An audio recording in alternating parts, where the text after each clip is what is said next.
அண்மை செய்தி.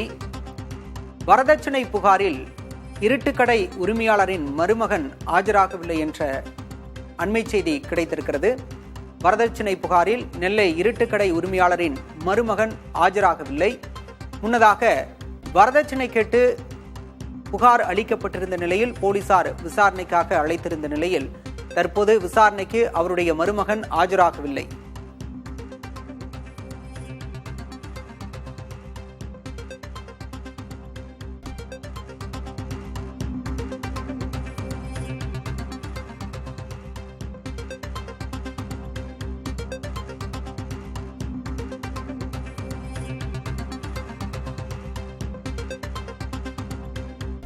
அண்மை செய்தியாக பார்க்கின்றோம்.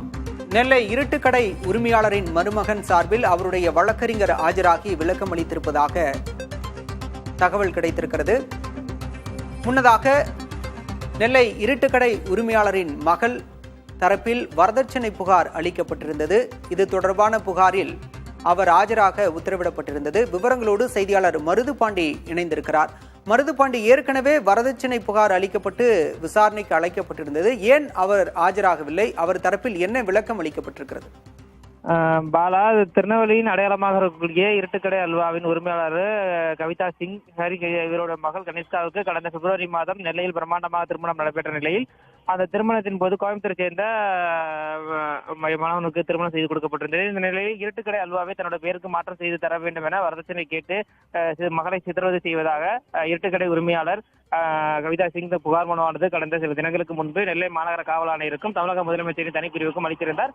இதனைத் தொடர்ந்து இந்த புகார் மனுவானது திருநெல்வேலி மாவட்டம் பாளையங்கோட்டை அனைத்து மகளிர் காவல் நிலையத்துக்கு மாற்றம் செய்யப்பட்ட நிலையில் குற்றம் சாட்டப்பட்ட அந்த மாப்பிள்ளை குடும்பத்தாருக்கு காவல்துறை சார்பாக சம்மன் அனுப்பப்பட்டிருந்தது. இன்று காலை 10 மணிக்கு ஆஜராகி தங்கள் தரப்பு விளக்கத்தை கொடுக்க வேண்டும் என தெரிவிக்கப்பட்டிருந்த நிலையில் இன்று அவர்கள் ஆஜராகவில்லை. அவர்கள் தரப்பில் வழக்கறிஞர் பரிமளா என்பவர் ஆஜராகி தொழில் விஷயமாக பல்ராம் சிங் என்பவர், அதாவது மணமகன் பல்ராம் சிங் வெளியூர் சென்றிருப்பதாகவும் அவர்களுக்கு 10 நாட்கள் அவகாசம் தரும்படியும் அந்த மனுவில் கொடுத்திருக்கிறார். இது தொடர்பாக வழக்கறிஞர் தரப்பில் இந்த மனுவானது இப்ப காவல் நிலையத்தில் கொடுக்கப்பட்டிருக்கிறது. 10 நாட்களுக்கு பிறகு தொழில் விஷயமாக வெளியூர் சென்றிருப்பதால் 10 நாட்களுக்கு பிறகு நேரில் ஆஜராகி விளக்கம் அளிப்ப இருப்பதாக தெரிவிக்கப்பட்டிருக்கிறது. பாலா, விவரங்களுக்கு நன்றி மருதுபாண்டி.